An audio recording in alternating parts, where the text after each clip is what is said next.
Part 2. Crimson Flower. Ethereal Moon. Beyond Escape.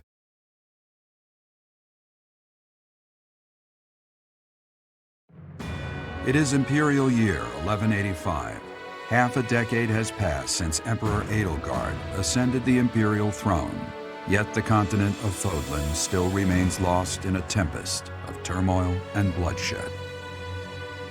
In the Holy Kingdom of Fargus, King Dimitri has welcomed Archbishop Rhea and her knights, who were driven out of Garreg-Mach to the kingdom capital. As they work to build a unified front, the war with the Empire rages on to the west. Meanwhile, Claude, leader of the Alliance, staves off Imperial intervention by strategically stirring up conflicts between Leicester lords in an effort to feign neutrality. As events unfold, Edelgard and her Black Eagle strike force begin to take action in an attempt to break the war's current state of deadlock. You. How long do you intend to sleep? Your body is awake. Your eyes must open now, and you must find the strength to stand upon those legs of yours. Like so much rain, a pool of blood has fallen to the ground. As spears and arrows pierce the earth, it weeps. And even now, it weeps. In order to survive, they kill. And so the people of this world are lost in an abyss of suffering. They weep as well. The only one who truly knows the nature of such things is I. Or rather, you.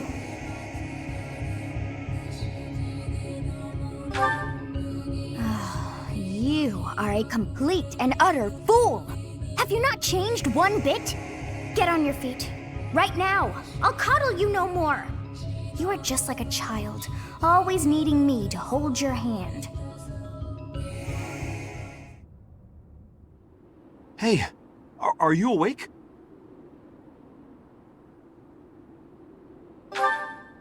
We're in a village at the base of the monastery. What are you doing in a place like this? I honestly didn't expect to find someone floating away down the river. Garreg-Mach is upstream of here, but that place was abandoned. Huh? You don't know? The Church of Seros isn't there anymore. Though, there have been some folks still living there in the 5 years since... well, you know. Regardless, the Imperial Army has taken over now.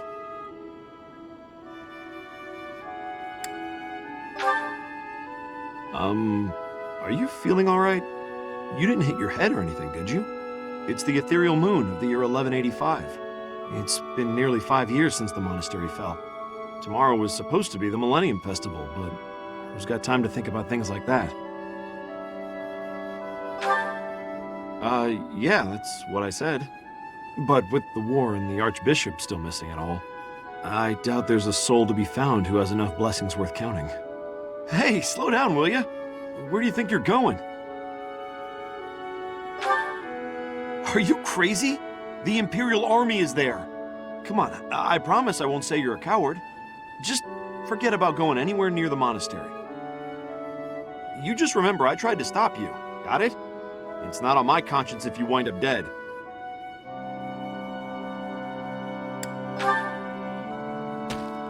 Unbelievable.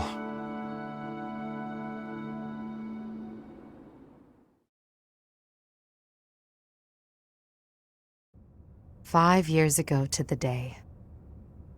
If things had continued on as they were, today would have been the Millennium Festival." Halt! Who's there? It can't be. Professor? Is it really you? But I searched everywhere and never found a trace. My teacher. What have you been doing all this time? Where have you been? Joking? At a time like this? You do realize it's been 5 years since you disappeared. Do you have any idea how guilty I felt? How broken my heart was? I searched high and low after you vanished. Although there was no proof, I somehow knew you were alive. All this time, I led everyone as best I could, and fought with all my heart. It's been a difficult path to walk alone. Welcome back, my teacher. I'm so happy that you're safe. 5 years. Such a short time, but it feels like an eternity ago. Do you still feel the way you did all those years ago? You said then that you would fight at my side no matter how many enemies we should amass. As for me, my resolve has not faltered. I'm determined as ever to see this through to the end. I will defeat the false goddess. I will save this world from those creatures and give humanity its freedom back. So, my teacher, are you prepared to stand with me?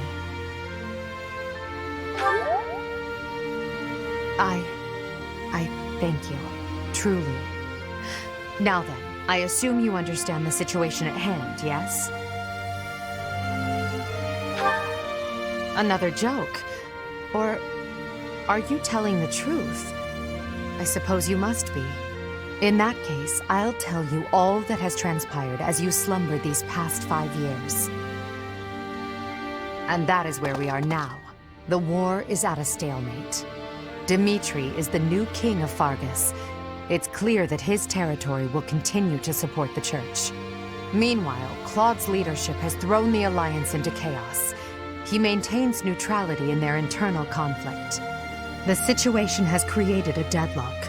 We've been awaiting an opportunity for our squadron to return to the monastery.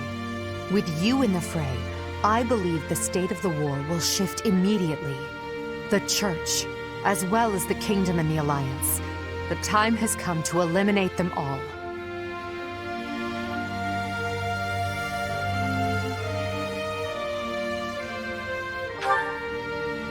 Although we were of different houses, we were companions who lived and learned together. Some of our ranks are hesitant to battle against them. However, knowing that you're alive is sure to raise their spirits.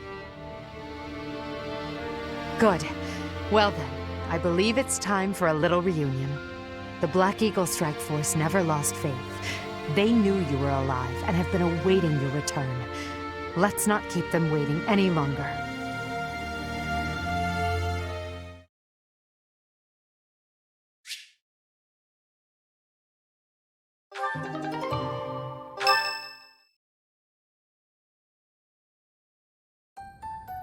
Well now, that face is certainly familiar.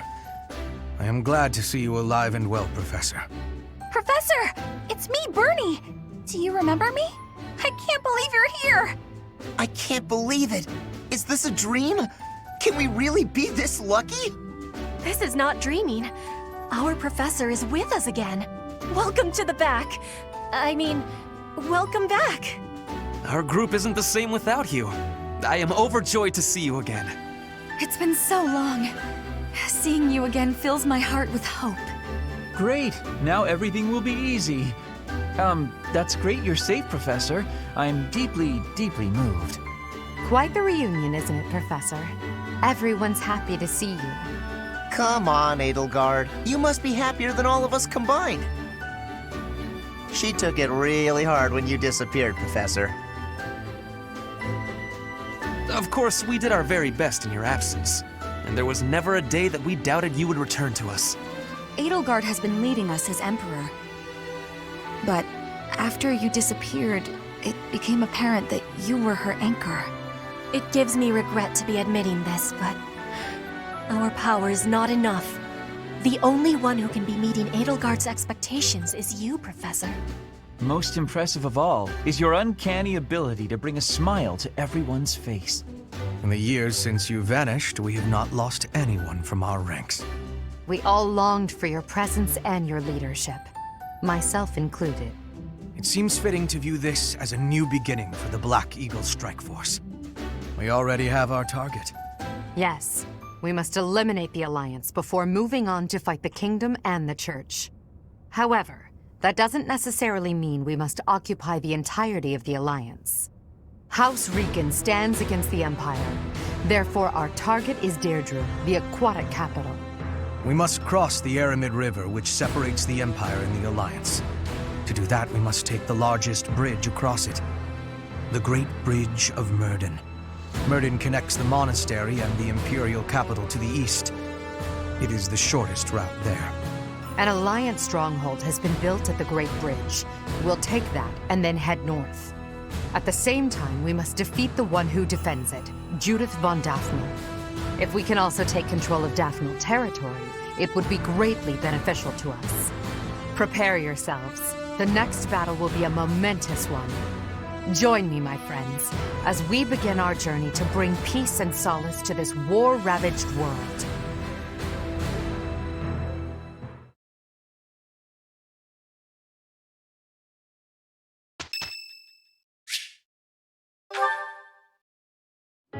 I can't believe how long it's been since I left home. Since I was dragged out of the house, I mean. 5 whole years. It's weird to think about.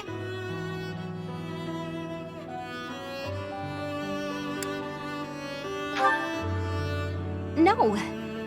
But if you'd asked me that 5 years ago, I'd have said the opposite. I have friends here, and I have you. The monastery's become a second home to me. Back then, I never would have dreamed a day like this would come. It's all thanks to you. You've given me a second chance at life. If not for you, I never would have gotten used to leaving my room, let alone the monastery. Maybe the battlefield's just dulled my senses. I'm much better with strangers and new places now, though. I don't panic nearly as much as before.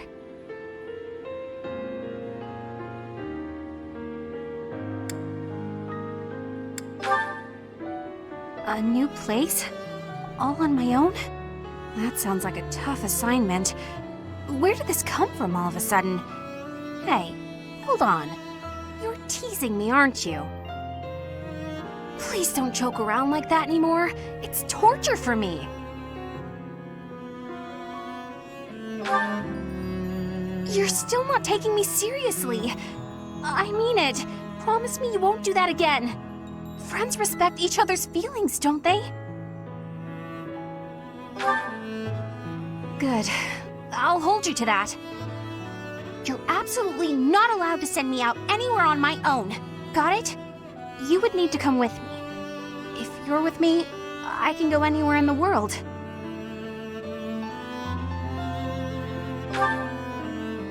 No, that defeats the purpose. Why can't you get what I'm saying? I thought we were finally getting close. Guess I'm not good enough for that, though, am I? I'll let you have this one, but you better be ready for next time.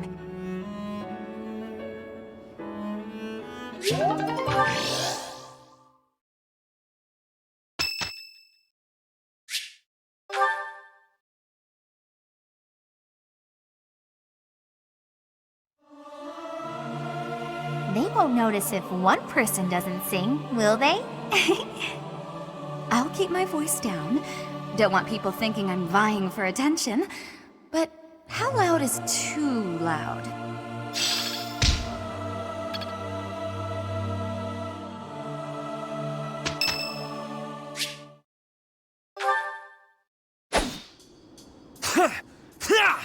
Take that!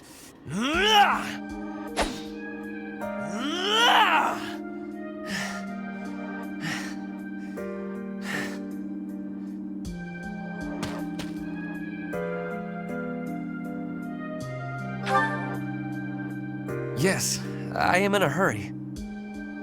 Edelgard claims victory after victory. She never stops. 5 years ago, she ascended the throne and swept away the corrupt nobles, my father included. I always thought I would be the one to unseat him. But she did it instead, with all the ease and indifference of someone cracking an egg. Now, as the head of House Eyre, I serve Edelgard. I have to accept that I am her subordinate, working beneath her to reunify Fodlan. The disparity between Edelgard and myself is obvious. She never stops moving forward, single-minded, never wavering. But where does that leave me? Here, flailing about, going nowhere, contributing nothing. But it is. That is the reality. Not once since our days at the Academy have I exceeded Edelgard's abilities. I saw her as a worthy opponent. She did not even see me as a contender. She did not even consider me at all. As the head of the noble House Eyre, I must be able to achieve results. But all my efforts have come to nothing. Results are everything. I have not shown results, so I will be stagnating here forever.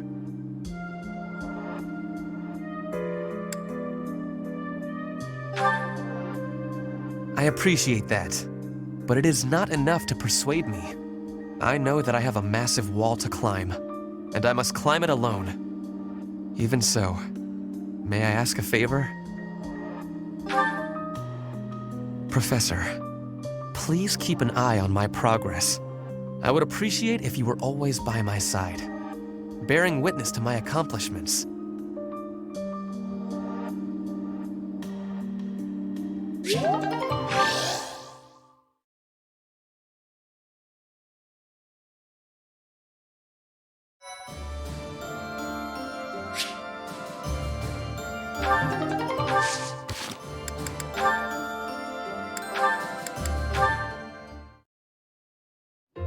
Standing tall, I see.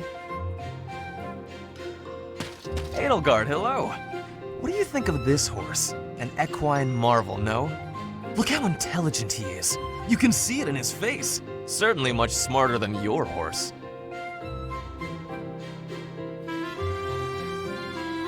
Oh, what a lovely bloom. Behold, Edelgard. Do you see this blood-red bloom? This is much more impressive than the pale little sprigs you have there. And as I'm sure you know, redness symbolizes courage and strength. Ferdinand, stop. I can't believe you're wasting my time with a petty one-sided rivalry. What are you complaining about? You told me not to publish my pamphlet, and I complied. I've had enough of your foolish antics. Very well. I will grant you the duel you so desperately desire. But when I win, you must forfeit the right to bother me with your ridiculousness. Forever. Do we have a deal? Ah, so you'll fight me after all? Wonderful. To battle, then! All right, Edelgard. Have at me! As you wish.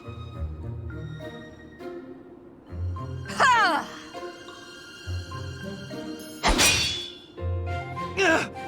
It only took you one blow?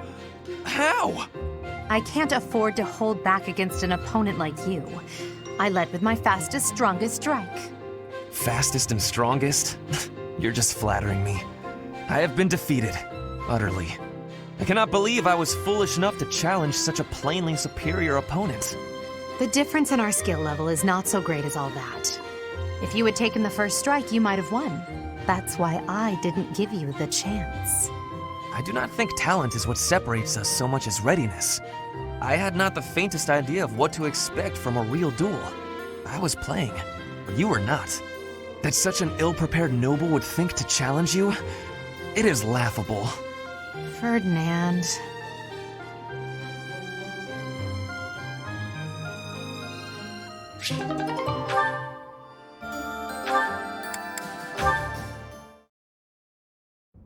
Show them this letter. Threaten them. Do what you must. Now go. Yes, sir.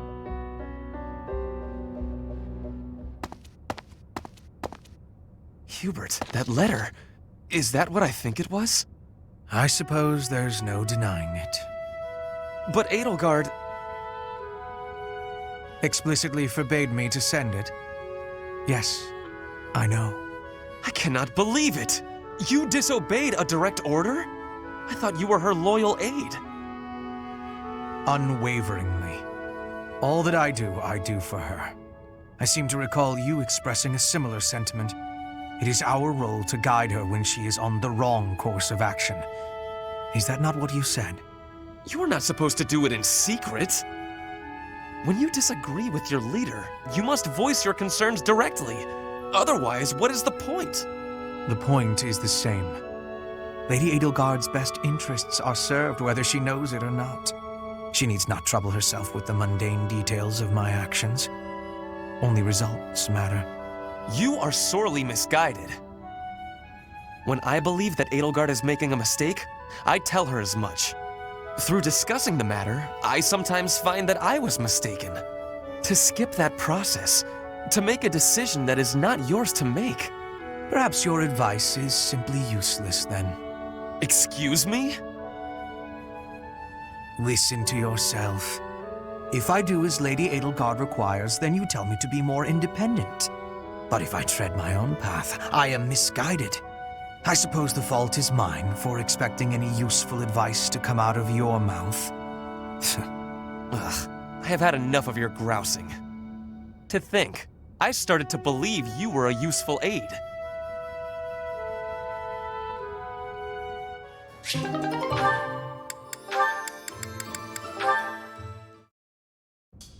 Ah, Dorothea.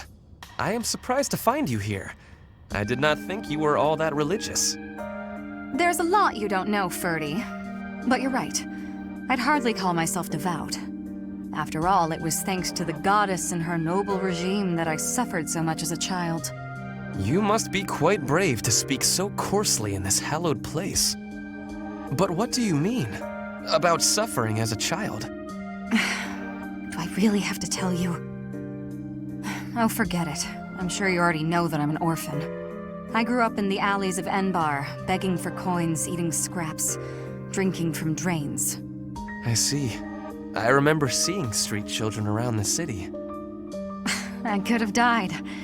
Then the right person overheard me singing. And suddenly I was in the opera. I was a songstress. And my goodness, did the nobles like me. The people who used to spit on me and call me an urchin, they praised my voice and my beauty. A nobleman who once kicked me gave me the most gorgeous shoes. I almost asked if it was a joke. So that is why you despise the nobility. But why do you think I am the same as them? Do you really believe that is the kind of man I am? You think I would ever treat people differently based on appearances?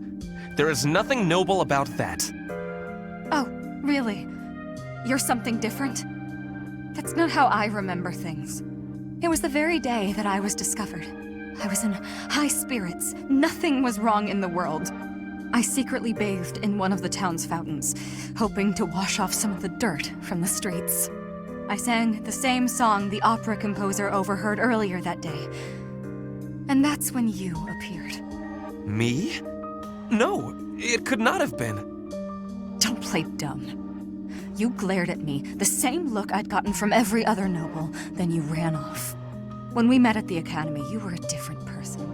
All smiles and friendly words. You were like a bee, Ferdinand. A bee attracted to a flower in full bloom. So it was you then, singing that song. Dorothea, please listen. This is a misunderstanding. When I saw you, I could not take my eyes off you. I was hypnotized. Your beautiful voice, your elegant face, droplets of water on your skin that glittered in the sun. I thought you were a water nymph. Stop it, don't lie to me. No, it is true. I was only a child. The vision overwhelmed me. That is why I ran. I plucked up the courage to return, but no one was there. I thought perhaps it was a dream. Maybe I can believe you. I've wanted to, ever since the day you made me those treats. I thought then that maybe you weren't like the others, but there's a lot I have to let go of, Ferdy. Of course. I am glad we had this conversation. You know, I do not mind you thinking of me as a bee. Life as a simple drone, circling a queen. It actually sounds quite wonderful. Don't drones keep the queen safe from other bugs? I like the sound of that.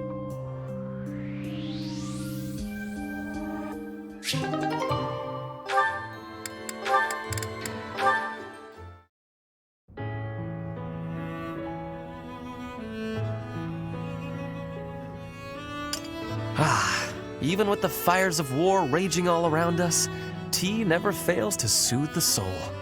Do you not agree, Bernadetta? I hadn't actually thought about it, but yes. Excellent. Oh, that reminds me. What's that? A long time ago, my parents were in talks to arrange my marriage with a certain young lady. She never set foot outside of her room, and she made little dolls to curse her perceived enemies. Such were the rumors. Frightened, I dissuaded my parents from going through with their plans. I can see that. She does sound pretty frightening. I relate to the staying in the room part, though. That girl was you, Bernadetta, a daughter of House Varley. What? I don't make dolls to curse people. You are a skilled embroiderer, no? I guess I was wrong. You were not making dolls. I did make dolls, but cute ones. Nice little carnivorous plants and things. Maybe I should not have brought this up. Why not? Carnivorous plants are adorable. Yes, adorable. Anyway, if I had actually known you, I would have accepted the proposal. Why? Did you have some scheme in mind? No, I just mean, now that I have gotten to know you, I would have been happy to... So, you're saying you'd... with me? It's getting kinda hot in here, isn't it? Maybe it's the tea. Why are you getting so worked up? That was all a long time ago now. A long time ago? Yes. Now we are soldiers fighting together in the same great conflict, right? And my parents are gone. So any agreements they might have cooked up would be completely invalid. I guess so. Just think, if we had been married, we would not have been able to build such a deep friendship. That's true. Yeah, we never would have gotten this close. I would have given up on the relationship my parents chose for me and shut myself away even more. So all in all, I am glad I refused to marry that doll-cursing princess. Hey! I said I never made cursed dolls! Sorry. I am just glad to have met you at the monastery. I had better take my leave. We should have tea together again sometime soon. Yeah, see you. I'm glad we met here too.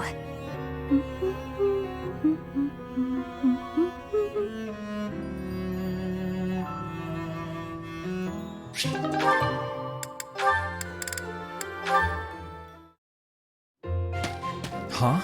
Caspar? Whatever is he doing here? Oh no. Is he looking for a fight with someone taller than him? The poor boy won't give up. This is it. Today's my day. Caspar's day. Come get some. Yes, Caspar, just like that. Just as we practiced. Yes, dodge. Yes, perfect. Right there. He's open. Punch him right in the... Yes, Caspar, you did it. And that's how it's done. Woo! And then I got him. Bam! Right in the solar plexus. Oh, I really wish you could have... Hey, are you even listening? This is when it starts getting real good. I'm listening. I am sad to say, however, that the tale is slightly less thrilling the fourth time through. You should be more excited. We finally won. We? Yeah, I couldn't have done it without your advice. You're a strategic genius, Linhardt. Nonsense. Your strength carried the day. I just rambled on. You're the one who did the actual work. What's really amazing is how you wouldn't give up. Whoa, I've never heard you compliment me before. Yeah, I don't think I like it. Seriously, though, I couldn't have done it without you. Like you said, I wouldn't give up on fighting, and I'm not gonna give up on this either. I should have expected that, I suppose. That's just the kind of guy you are, after all. I guess this friendship is something that we can never escape from. Ever. Are you saying you want to escape from our friendship? Not at all. Even if I did, our fates would not be so easily untangled. You got that right. No one can break this bond. Even if we argue and butt heads sometimes, we'll never have to fight it out. And that's a promise. understood. I don't desire to fight anyone anyway. This war is the last time I'll set foot on a battlefield. Well, that makes sense. Let's you and I come out the other side of this war alive and well, okay? That is a promise worth making. Definitely. And let's win this thing while we're at it.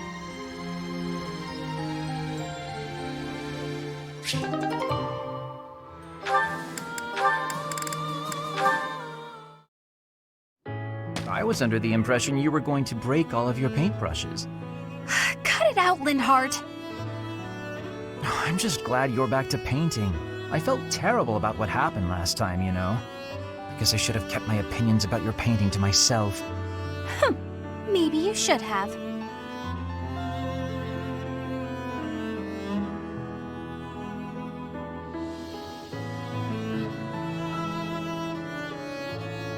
So what do you suppose is the name for this kind of situation? What situation? Am I in your way again? I must be. Okay, let me pack my things and I'll be off. Ugh, no, that's not what I mean. I'm talking about when two people are together, but not together.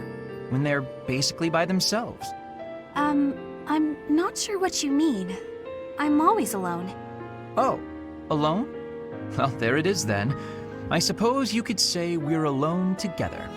We're each here alone, yet together. So we're alone together. What do you think? Alone together? Oh, wait, I get it.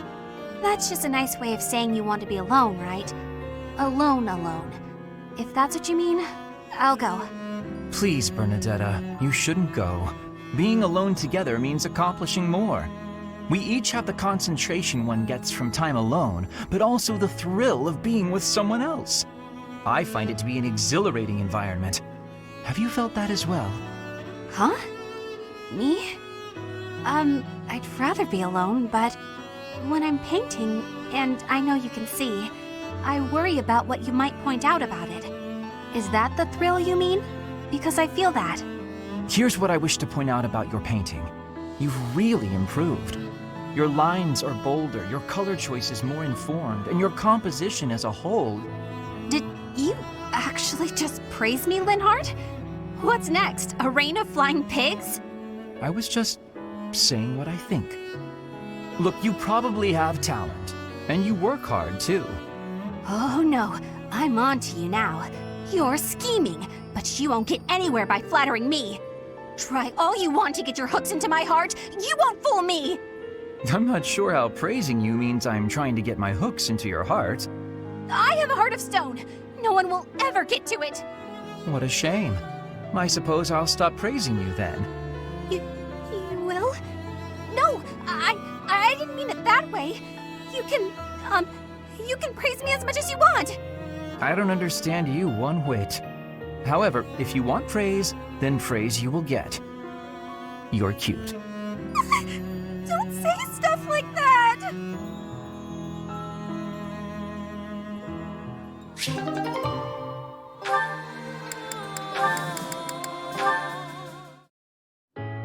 Come on, Bernadetta, open up. Why are you so mad at me? I have no clue what this is about, but I'm sorry. You have no clue? Don't you remember what you did to me? No. I didn't do anything. Yes, you did. You did all kinds of things. But the worst thing was carrying me off twice. I thought I might die. What are you even talking about? Don't act like you never took me to that place. What place? Why won't you? Oh, the place with the pretty view. Why are you mad about that? Because you hauled me around like a piece of luggage. Again, why are you mad about that? Don't act all surprised. How would you feel to be yanked around like that? I'm sorry. I didn't realize I was just excited to show it to you. Maybe I went a little overboard. I'm real sorry about that. You are? Well, I hope you understand now. I definitely do. And I feel awful about it. What can I do to make it up to you? Anything you want. I want to show you how seriously sorry I am. Well, all right. I'd like you to, bring me to that place again. But promise me 2 things first. Anything. No carrying, no pulling around. Treat me gently. Sure, of course. No problem. But that was 3 things, not 2. That was 1 thing. Be gentle, okay? Oh, okay. Sorry. What's the other thing? I want you to promise not to take anyone else there. Only me. All right, I can promise that. Seems a little strange, though. Why do you care? Come on. If you really want to apologize, hurry up and take me there. Right, on it. Here we are. Look at that gorgeous sunset. This is it. The same view. After all that time inside, the sun feels like it's piercing right through me. This little bit of sunshine? You really gotta get outside more. From now on, I'm gonna take you to all sorts of different places. I promise I'll be gentle, and I promise I won't take anyone else. Just you and me, all right? What? But... okay. But if you get sick of me, I'm sorry ahead of time. What? Good one, Bernadetta.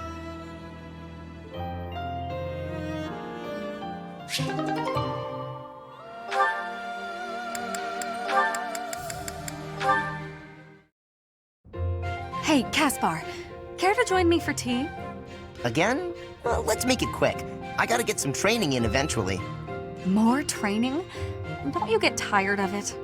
No, I don't get tired of working toward my goals, unlike you. Me? What do you mean? Your quest for the perfect husband. I haven't seen you wasting time with any dull-looking guys lately. Oh, that. Maybe I just found something worth staying in for. You mean in the monastery? This place is a dump compared to what it was 5 years ago. That's not what I'm talking about. Honestly, Caspar, you don't understand women at all. Well, excuse me. Maybe I'm just another dull guy. That must be why you don't pick up on how I feel. What? When I'm around you, I feel like, well, like I can always be myself. I don't need to act differently or flirt or lie. I can just be me. I always said you were little brother material, but when we're alone like this, the idea of marriage... Nope. Hold it right there. I'm gonna need a minute. I was not ready for this. Caspar, settle. You might be getting the wrong idea. I was only saying, when I'm with you like this, I can forget all about marriage and just be friends. Huh? Right. Of course. Though I suppose relationships like that can also lead to marriage. Now I know you're messing with me. I'm not trying to tease. I was just thinking out loud. If neither of us ever find our special someone, it might not be so bad to settle down and spend the rest of our lives together. What do you think? I haven't really thought about that. I'm not really the romance type. Spending the rest of my life with you doesn't sound so bad, though. But why are we even talking about this? There's no way you won't find someone great. Stranger things have happened.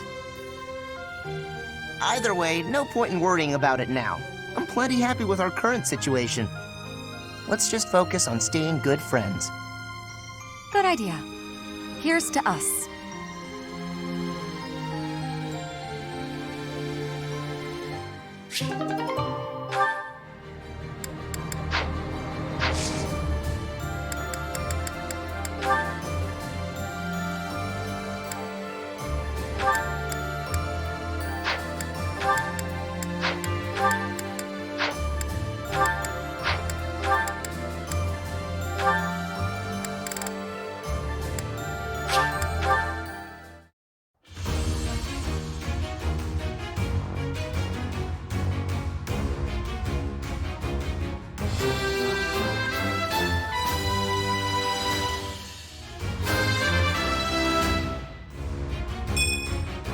Oh yeah! Nailed it!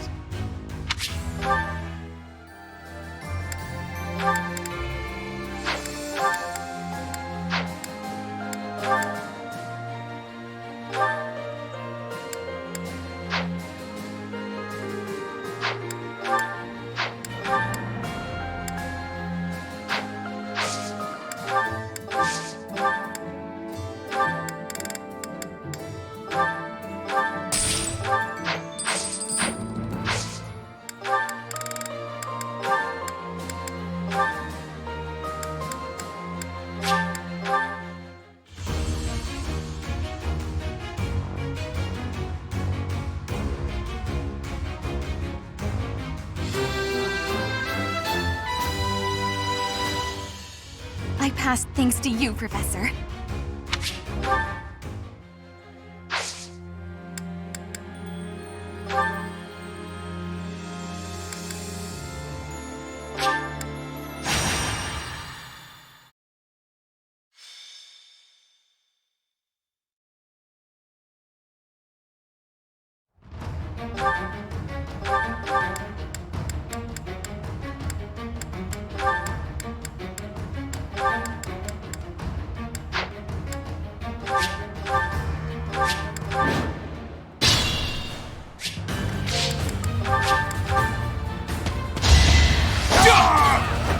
I must lead them well.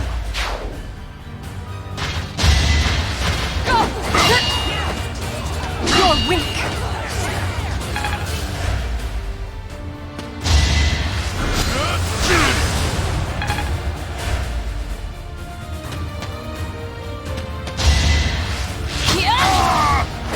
A little scratch won't stop me!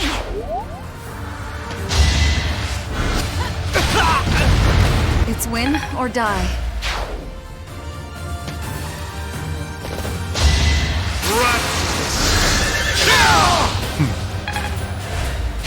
Truly impressive.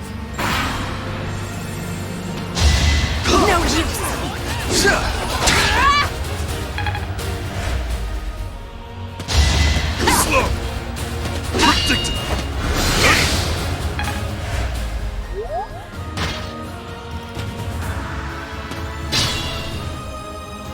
Understood. It's over. There's no turning back now. Amazing!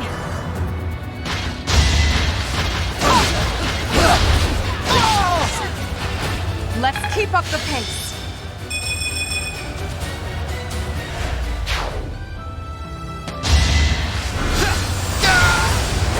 A waste of time.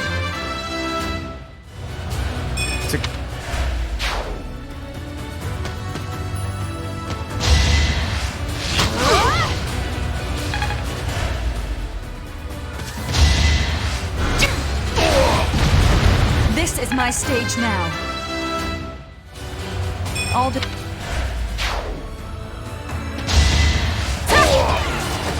Not for myself, for everyone.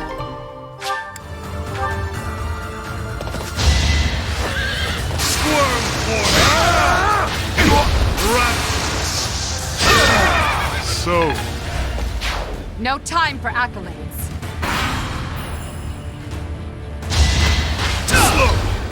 squirm for me!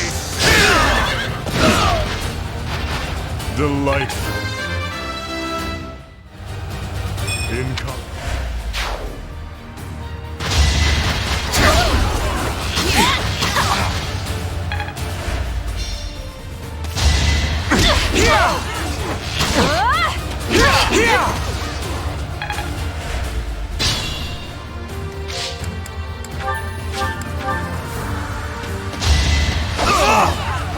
It won't be in vain.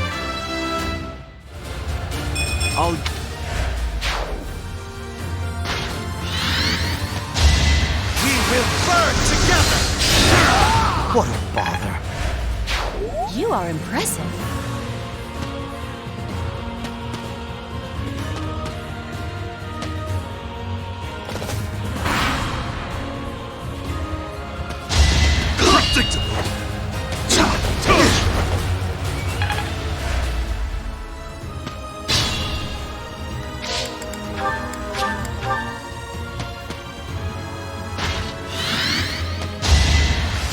That really helped.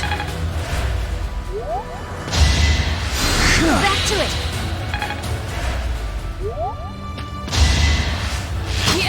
Okay, I'm gonna do it.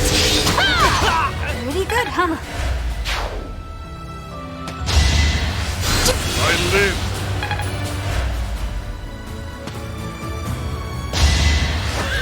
Your life. Foolish. Death.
thorns left on this rose.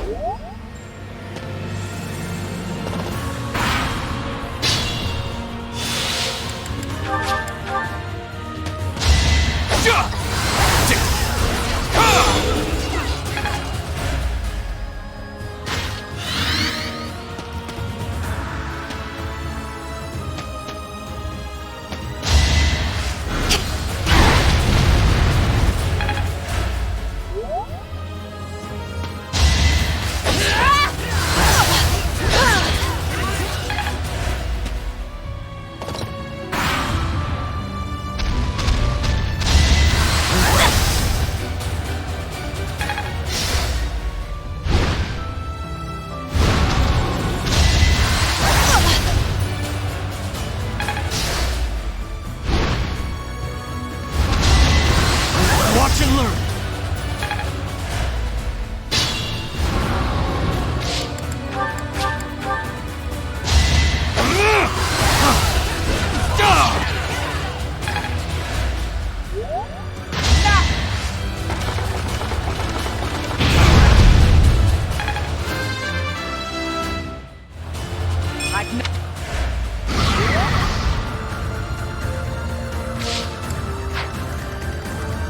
I am nearing my limit.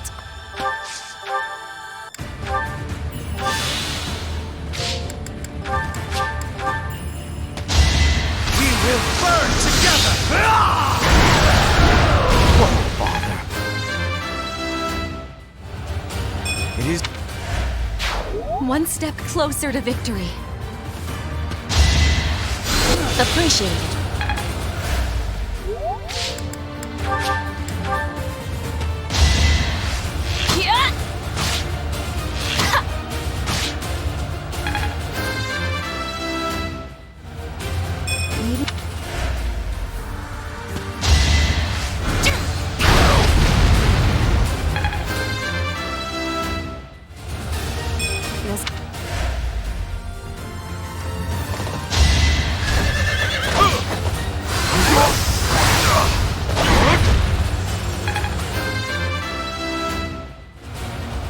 Dead.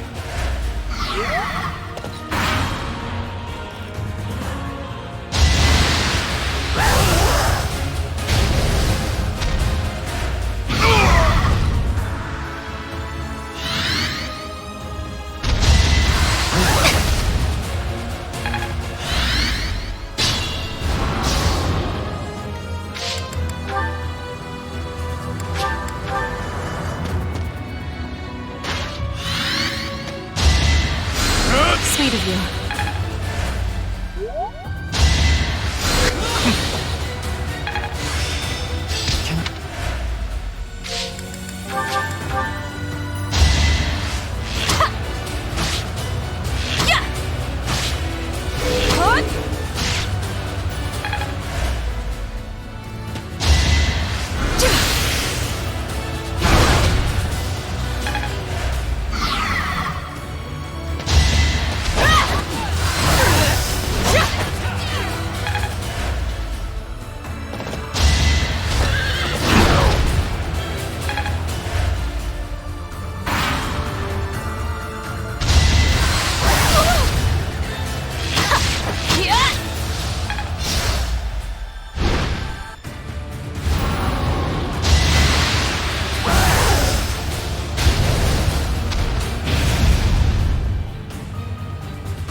That really helped.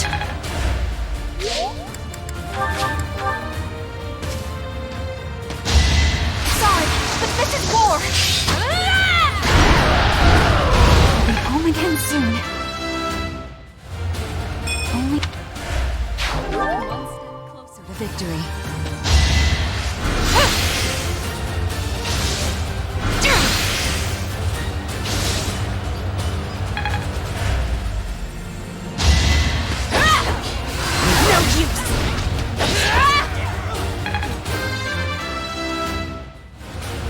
Hard.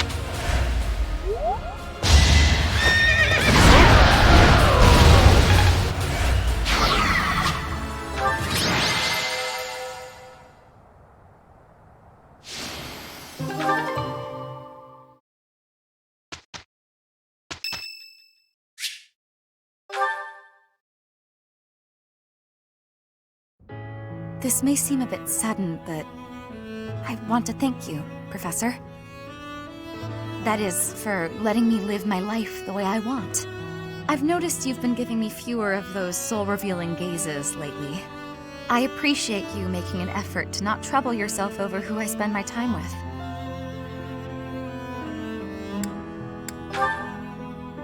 Well, of course.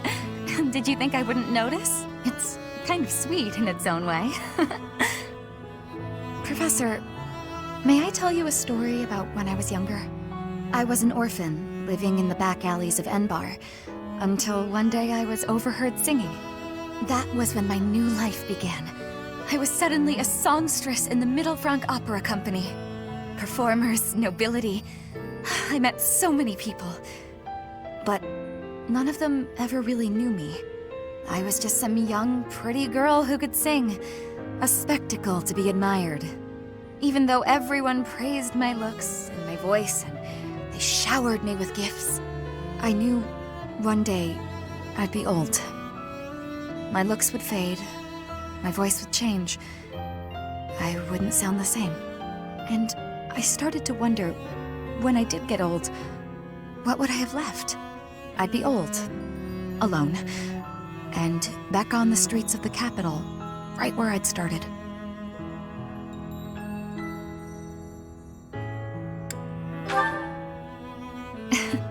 That's sweet of you, even if you are just flirting. I never had much to begin with in life, and I worry that one day I'll be that way again. That's why I keep searching for someone who will love me. Someone unaware of the songstress, who can love a girl that used to be scared and alone on the streets of the capital. I wonder if such a strange person can even exist.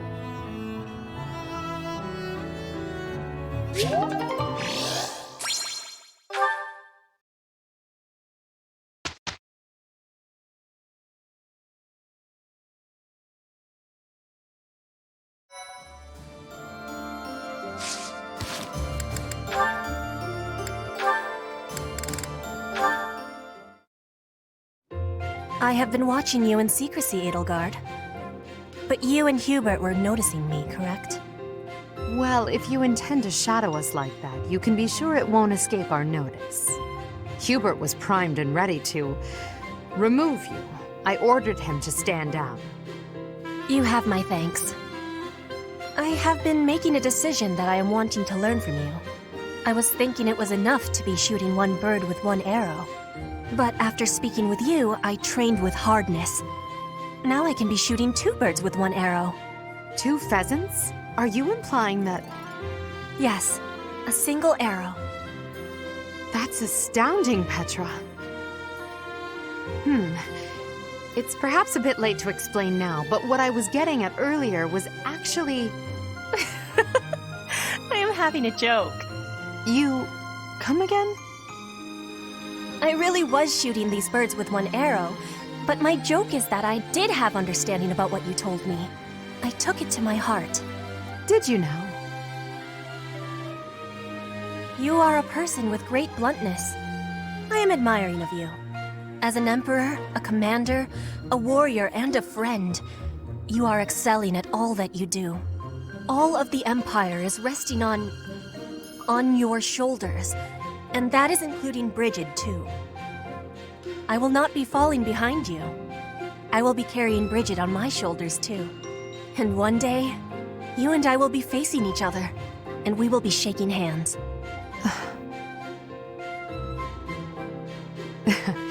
Yes, that much is certain. I can see that you no longer need me to look out for you. You and I are much the same. We dutifully shoulder our burdens and stand tall no matter what. It would be foolish of me to deny it. Your words give me great joy. And it also gave me joy to see you being flustered when I was showing you the birds. A cheap trick, to be sure, but inarguably funny. To think that you went to all the trouble of shooting 2 pheasants at once for the sake of a joke. Well played, Petra. We both are growing every day. I hope we will keep doing so.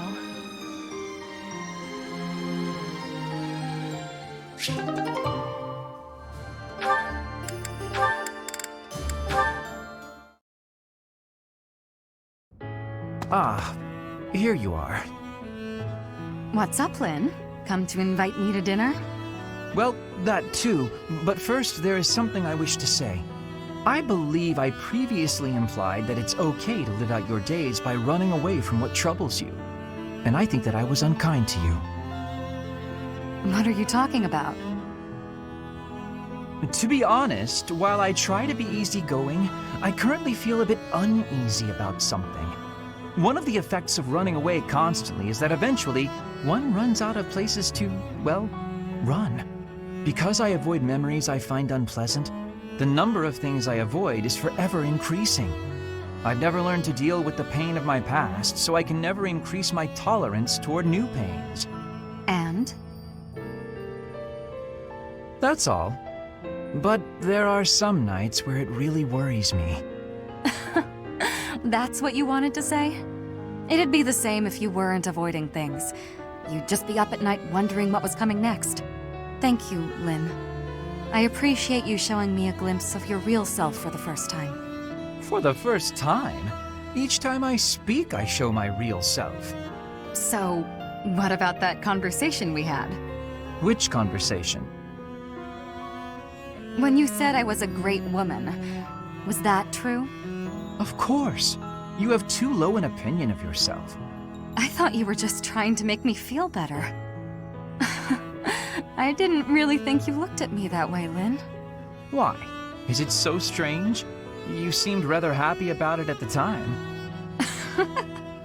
It's not weird. Okay, it's kind of weird. You're weird, Lynn. You know, I'm hungry all of a sudden. Maybe I laughed too much. Good. I was going to invite you to dinner. You were? When I walked in, you asked if I'd come to invite you to dinner. I said yes, but I can't be bothered to walk into town. Shall we visit the dining hall? What? Oh, fine. Show me this easygoing way of yours.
The newly crowned king of the Holy Kingdom of Fargus, Dimitri, has declared fealty to the Church of Seros and is raising an army in preparation for all-out war with the Empire.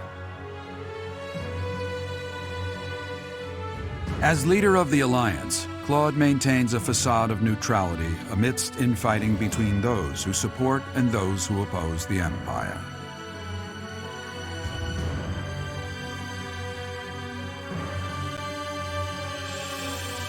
Meanwhile, the Black Eagle Strike Force plans to capture Alliance territory before Edelgard takes the war to the Kingdom and the Church of Seros.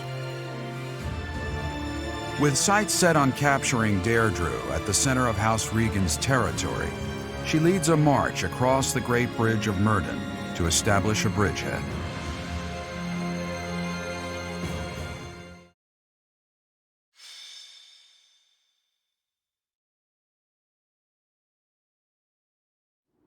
We're about to commence our attack on the Great Bridge of Myrddin. But first, allow me a moment of your time. It is something that I can only ask of you. Listen well.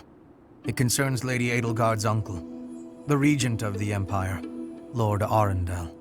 Although he is currently cooperating with Her Majesty, he maintains his own sizable military troops. It seems to me that his plans differ from our own. I assume you recall a certain group's scheming from 5 years ago?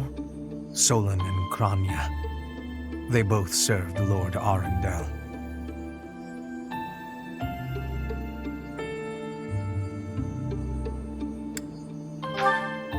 Professor, I understand how you must be feeling, considering what they did to your father. I know it must be foul to even consider cooperating with their kind. However, their power is essential for us at present. Edelgard also strongly opposed the idea at first. Our enemy is the Church of Seros itself. It cannot be toppled with the Empire's might alone. Those working under Lord Arundel are extremely hostile toward the Church. And the enemy of our enemy is... well, I think you sufficiently understand by now. Until all of Fodlan is united, it is a necessary evil. As for how we deal with him afterward, time will tell. Regardless, Her Majesty and I wish to join our power with yours. You should know that in her heart, Her Majesty regards that group as enemies of herself and her family. They used her father, the former emperor, as a puppet, and murdered her siblings with their vile experimentation. I believe Her Majesty may have told you some of this herself. That is why this was a very painful decision for her to make. I will do all I can to ensure her suffering is not in vain. And I hope I can count on you to do the same. As for all I have told you, please keep it in mind as we march forward. More importantly, I implore you to fight as best you can for Edelgard. From the bottom of my heart, I beg this of you.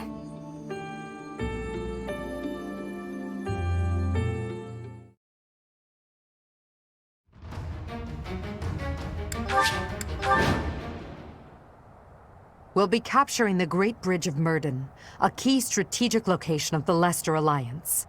Claude will surely be sending reinforcements, so we must prevail before they arrive. Our opponent is Judith, the so-called hero of Daphnel. We can handle her, so long as we don't get careless. The boy said to run if I was in danger, but I could never do that. I'll hold out until reinforcements arrive. What's my strategy?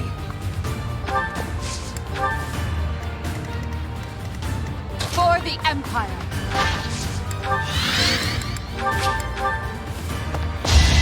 Prepare to die! What a bother. Just like that.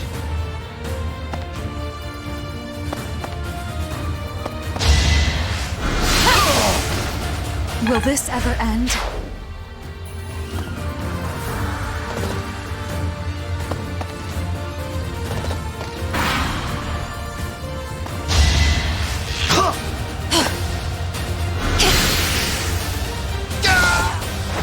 I don't regret this power.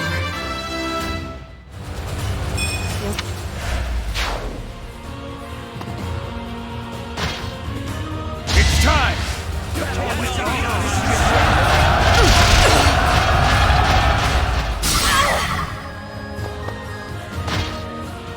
This'll get him.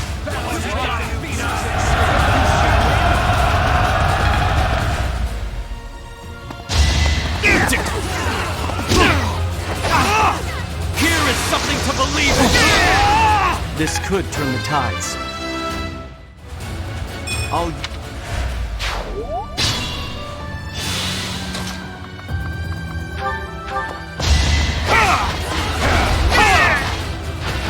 I must lead them well.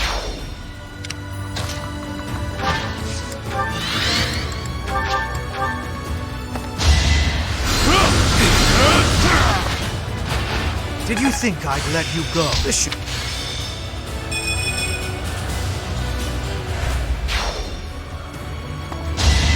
I'll do what I have to. I hate this feeling.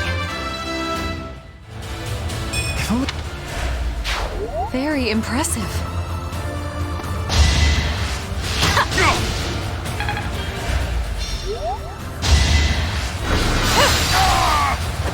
It's win or die.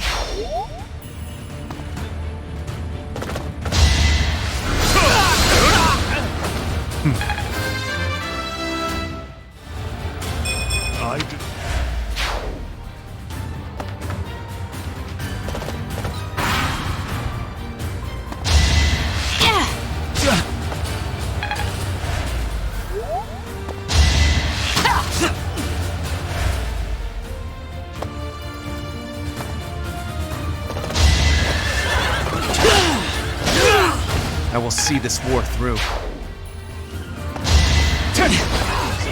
You're so fast! A boon for our future.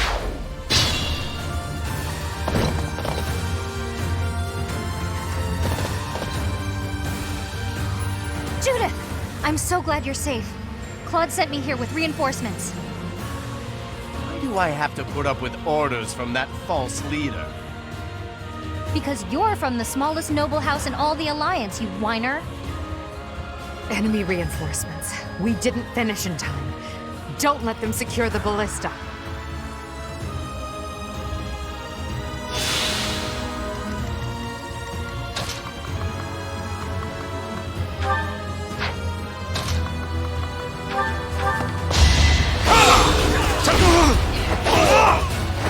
All is going to plan.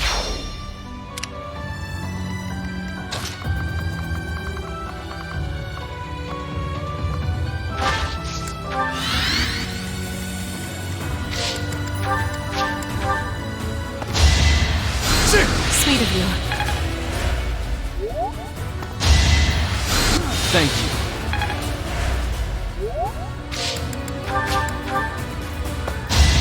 Yes, I've got you!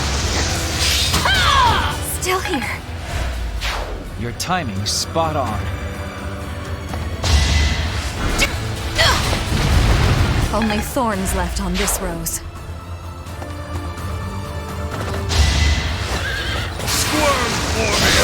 So, You've boosted morale. You're all Captain Gerald's enemies, and I will avenge him here.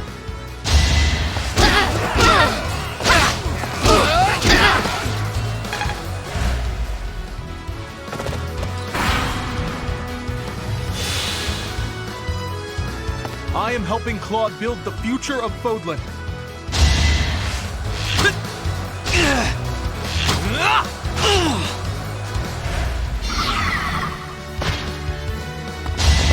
You're weak!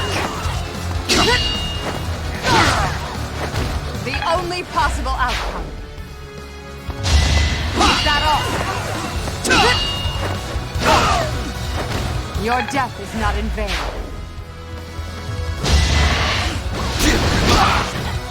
Have your head! Big win!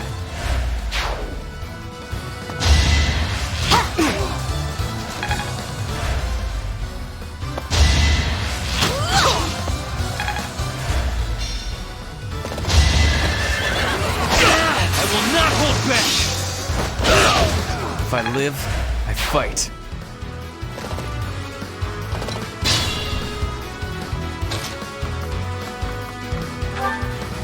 We can't place the future of Fodlan in Edelgard's hands. If you're allied with the Empire, I have no choice but to fight you. It's over.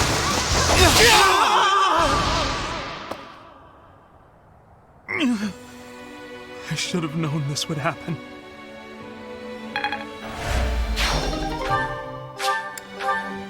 Ignatz, damn it! Such a good kid. He died too young. I'll fight to the very last.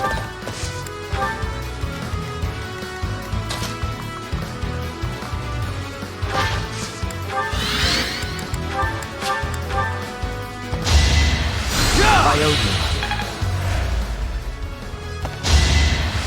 Thank you.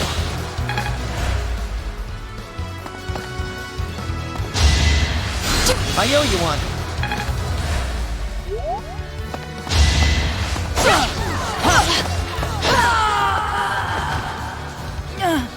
It looks like I'm done for. Claude, I'm sorry.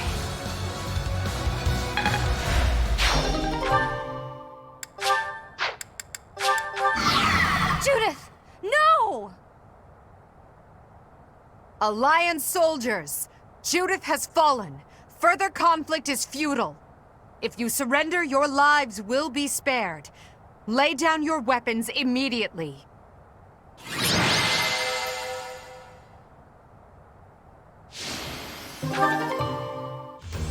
You have all fought well. With this victory, we now have a foothold in the Alliance. The Imperial Army will cross the Aramid River and push the front lines forward. The fight will continue, but do not allow that to stop you from taking pride in our hard-won victory. Ah, this should put a stop to one of Edelgard's choice phrases. Well done, Professor. I believe it was, if only the Professor were here, we could forge ahead and change the tides of this war. Ferdinand, it is not necessary to tell the Professor such things. We're not the only ones benefiting. The whole Imperial Army is stronger now. Yes, it seems the Empire finally has both of its legs to stand on. Don't you agree? You make it sound as though I can't run the Empire on my own. Perhaps it's more apt to say that the Pegasus has recovered its home. Judith of Daphnel. What a magnificent warrior. I'm happy to have the Professor back just like old times, but I don't think I'll ever get used to this cruel exchange of lives. When there is something you must not be conceding, you must keep fighting. The fighting has been continuing for 5 years. But now I am again witnessing the Professor's power. I hate fighting. But with the Professor here, maybe it's slightly less terrible? Oh, but everyone is working so hard! Stop it, Bernie. You can't be the only one complaining. I'm glad to see everyone so inspired. It seems the reappearance of the Professor has done much to raise your morale. Do you not feel the same, Hubert? Come now, be honest with yourself. Now, we must take advantage of the situation and blaze ahead. Our path is still a long one.